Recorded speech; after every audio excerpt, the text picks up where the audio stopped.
கிறிஸ்துவுக்குள் பிரியமானவர்களே, இந்த மனமகிழ்ச்சியான காலை வேளையிலே உங்களை சந்திப்பதில் மிகவும் மகிழ்ச்சி அடைகிறேன். இன்றைய தினம் நாம் தியானிக்க இருக்கிற வசனம் யாத்ராகமம் 13ஆம் அதிகாரம் 22ஆம் வசனம். பகலிலே மேக ஸ்தம்பமும் இரவிலே அக்னி ஸ்தம்பமும் ஜனங்களிடத்திலிருந்து விலகி போகவில்லை. அருமை ஆண்டவர் உங்களை வழி நடத்துகிறவர். வழி நடத்தும் அவரது அன்பு உங்களை விட்டு விலகாதபடியால் உங்களுக்காக மேக ஸ்தம்பங்களையும் அக்கினி ஸ்தம்பங்களையும் வைத்திருக்கிறார். இஸ்ரவேல் ஜனங்களை எகிப்தியர் அடிமைகளாக நடத்தினார்கள். ஆனால் கர்த்தரோ அவர்களை ராஜாக்களைப் போல நடத்தி வாக்குத்தத்தம் செய்யப்பட்ட கானானை நோக்கி ஜெய கம்பீரமாய் கொண்டு வந்தார்.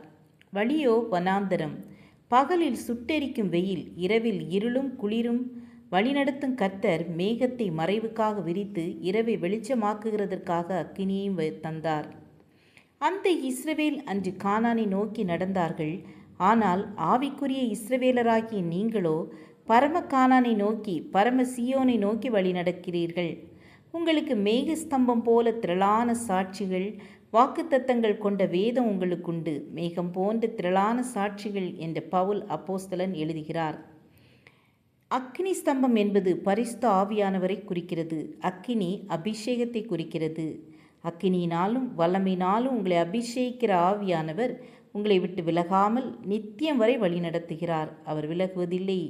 என்றென்றைக்கும் உங்களுடனே கூட இருக்கும்படி சத்திய ஆவியானவர் கொடுக்கப்பட்டிருக்கிறார்.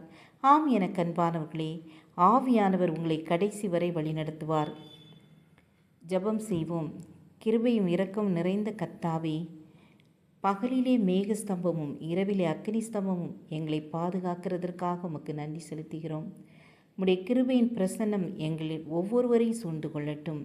உம்முடைய அபிஷேகத்தினால் எங்களை நிரப்புங்க. பரிசுத்த ஆவியானவர் தாமே எங்களை ஒவ்வொரு நிமிடமும் வழி நடத்துகிறதற்காக உமக்கு நன்றி செலுத்துகிறோம்.